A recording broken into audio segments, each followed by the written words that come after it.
Hey there and welcome to the weeblounge. I'm Nick, and in this video I'm going to address a little something that a few people have been brought up, and it seems actually a lot more people are concerned about, and that is the possibility of an accelerated timeline. What do I mean by an accelerated timeline? Well, I'll get into that in just a second, the pros, the cons, and do we really want it?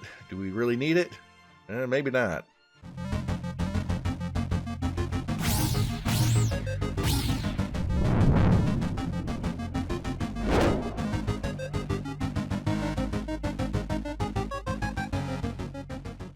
Now, an accelerated timeline, what that would do is give us all the events in the gacha a little bit quicker in order to catch up the global version with the Japanese version. And while that might sound all well and good, that way everything is on par at some point, there's pros and cons to all sides, and I think actually maybe more cons than anything. Well, let's go ahead and address a few different versions of this. Like, one thing that people have said is, why didn't they just release it equivalent to the JP version? Just take the JP version, put it in English, slap it up on the Google Play Store for the rest of the world, right? Well, think of it this way. From a business sense, that's not very good, now is it? And plus, think about the time it takes, okay? You got 3 years of content beyond the initial release that you would have to translate, all pretty much in one go before you could bring it out. So, you would be looking at a much later release date for this game. This game would not be out right now, period. It would take months and months and months later for us to get it. So we wouldn't even be able to enjoy it on the global servers right now. So that's kind of out of the question. But what if they did?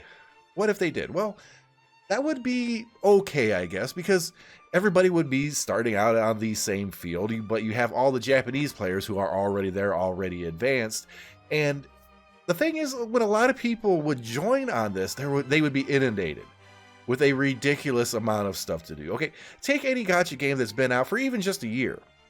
If you decide to jump in and play, it's just like, oh, well, man, there's a lot of stuff to do, a lot of stuff to learn. The learning curve is kind of up. The metas have changed and changed and changed. You don't really know exactly what's going on, and it's going to take a little bit longer to learn. Like, if you jump on the Japanese version of Princess Connect right now and, just dive in head first, there's going to be a lot more stuff, a lot more characters, a lot more dynamics, and it could actually feel overwhelming. Now, Princess Connect, thankfully, is a relatively simple game compared to some other gachas, so picking this one up, not so hard. But then if you do that, there's a little side effect, and that is you don't get to experience the game from the true beginning. And that's what a lot of people want. And, you even have Japanese players, downloading and playing the global version because either they missed out on the initial release or they just want to revisit it. And to them, it's kind of retro. So they get to start off completely fresh again and enjoy the game all over. So that has a lot more added benefits than simply getting dumped into a game with 3 years of content and saying, hey, catch up, okay? Now, that's not to say Princess Connect isn't fun in its own right if you do that. That's what I did when I started playing on the JP side, so I was inundated with an awful lot of information, but it was also a game that I wanted to give that a try anyways. So for me, it worked out, but for other people, might not be terribly enjoyable. But I think starting out fresh, not having, getting kicked right into the end game, it's actually beneficial. You get to enjoy more of the story, more of the development, and as the game progressed naturally. So, doing it all at once, not so much. Now, what about an accelerated timeline, a regular accelerated timeline?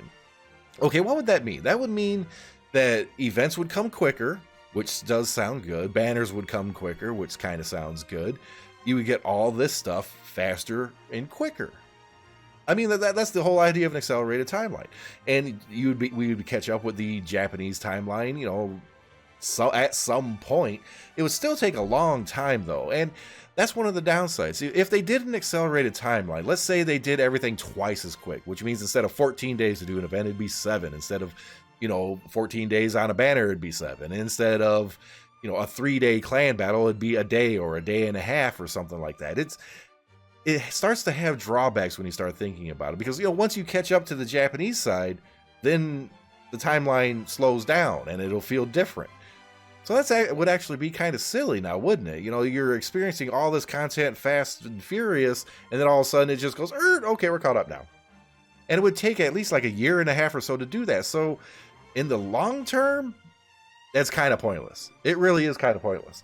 So you also have the other effect of those gachas and those events coming quicker. Okay, you have less time to do the events, which means you have to jump in, do the event, get it done and over with, and grind whatever it is that you got to grind ASAP, assuming they don't change the dynamics of the event. And if they have to change the dynamics of the event, that adds more to the cost of trying to get this game over. Instead of copy and paste with a little bit of translation, they would have to copy, paste, fiddle, edit, then translate, then slap it out. So it would be more cost. It just cost them more. It would just cost them a whole bunch more money to do it in that degree. And plus, when you're accelerating, you're putting more money in on something that goes faster, that actually kind of shortens the life of the game, if you think about it. The faster you push it, the shorter life. I mean, let's say Princess Connect's going to be around for another 2 years, 5 years total. You just throw in an accelerated schedule, well, you just shorten the lifespan of the game. That's kind of silly, ain't it? And plus, with those fast events, if they just copied and paste or whatever, you'd be using your jewels on stamina. You'd be using, you know, every resource you have pretty much focusing on the event, instead of like normal, you can do the event one day and then the next day do a few things in the event and then focus on your characters over here and just kind of mix match, do whatever it is that you got to do. You would be forced to spend everything you have on getting the event done. That's not cool. That's not cool at all. And then you have the gachas themselves. Okay, this is the biggest drawback, actually. Okay, let's say the gachas come out and, well, they last on average 10 days. Okay, we'll just say 10 days, because you know, that is actually how long some of them last. Well, they come out, they last 10 days, and that's your norm. But what if it's only 5 days? Okay, if it's only 5 days, that means if you're trying to do free to play, you're pressured to do as much as you can, get as many free jewels as you can to put it on the first gacha. Okay, the first gacha would be pretty much a non-issue. The June one here, non-issue. But what if tomorrow the Arisa banner shows up? Arisa should be the next banner. What if tomorrow it showed up? Okay, just a few days into the June banner, really. And you're like, oh, I haven't had time to get any jewels and no events to grind jewels or do anything to get jewels. So if I want to roll on that banner, I have to go over to this menu button, click the jewel shop, and spend money. You'd have to spend money if you want any chance at that Arisa banner. That kind of sucks, don't it? The great thing about Princess Connect is that it gives you chances to earn jewels. They give you a lot of free jewels, a whole bunch of this other stuff. And if they're just cutting and pasting these events and these banners, you're not going to have those jewels. And plus, there's another downside that a lot of people don't think about. Let me pull in Assault Lily over here. I got it sliding right over here, all right? This is a new game, Assault Lily Last Bullet, that I decided to give a go, all right? And overall, I am enjoying this game. I ain't gonna lie. But there's one thing about this game that I absolutely hate so far, and that are the gacha banners. Okay, this game's only been out for a couple weeks. Just a couple weeks. And right here you see 1, 2, 3 banners. All right, these were like free pulls. Okay, you got 3, it's 2 weeks in, there's already 3 banners, but what you guys haven't seen is that previously to this, there's been like 7 more. There's in the course of 2 weeks, there's been 7 banners, which each of these with multiple new characters in. It's overwhelming, and I have absolutely no chance of getting close to like a good chunk of these things. You know, it takes 1,500 for a pull. I got 430, and there's really nothing else left for me to get without spending money. So when it comes to Assault Lily, that's kind of one of those things. It's like they are throwing banners and stuff at you really, really, really quick, and your only option to try to make sure you get some of this stuff is to spend money. And that's one of the things that you really want to avoid in a good free-to-play game. Even ones where, you know, the casuals, they'll spend a few bucks here and there. That's all well and good, but even just the casuals, in scenarios like that, you don't have the money or the chance or the time to get those characters. So if you want an advanced schedule, you want an accelerated timeline, you're shooting yourself in the foot. Now, the whales, of course, don't care. The whales are going to spend that money. They're going to go at this game hard. They're going to get every single character. That's going to be perfectly fine. They don't care. But for a vast majority of players, the casual players, the people who are strictly free to play, they're going to suffer and suffer bad. So yeah, that's the majority of the players. Whales are a small, tiny little fraction of players out there. It's not very many, okay? Most of the money comes from the casuals and the free to plays. Well, not necessarily the free to plays because they're free to play, but the casuals who spend a couple of dollars here and there. And also keep in mind that the people who say they're free to play generally do spend a couple of dollars here and there, even though they're free to play, okay? They just kind of sweep that under the rug. It's like they bought a little monthly pack or something, or a double drop bonus or stamina pack over on JP. You know, they claim to be free to play, but they're not, you know. That's your average casual player. That's where they make most of their money.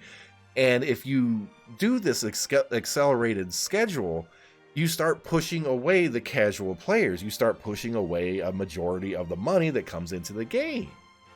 So yeah, accelerated schedules are bad. Accelerator schedules are really bad. Now, it also does depend a little bit on the game itself. You know, the game could be designed as such or reconfigured as such to where an accelerated timeline could actually kind of work out. But in the case of Princess Connect and what we've gotten, what we've seen so far, we don't want it. Say no. You do not want an accelerated schedule on this. If you want to experience all the current content, you go on the JP server, you roll over there, life is good.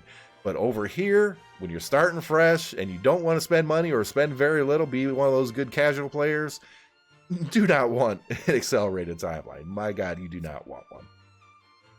Like, share, subscribe, hit that notification button. And yeah, you know, a few people have discussed it, and they're like, there's a few people thinking that Crunchyroll is going to push an accelerated schedule. I honestly don't see it happening. To me, it doesn't make any business sense. It hurts the casual base. The free-to-plays are going to get frustrated and leave. It could lead to a failure of this game, or just about any other game. I've heard of a couple other gacha games who did come out with an accelerated schedule. Some worked, some didn't. And the ones that worked generally weren't out for long on the JP side anyway, so there wasn't much to catch up to. In the cases like that, that's a different story, but yeah, if you take a game like, take Fate Grand Order, when it came out, it didn't do an accelerated schedule. It's doing perfectly fine over on Global. So, but if they did do a advanced schedule, oh, no. We're not going to go there. So, guys, I very much hope that there's no accelerated schedule. Keep it on a normal timeline. If you want to experience the full game right here, right now, go JP. Otherwise, enjoy the game for what it is now. And we'll see you in the next video.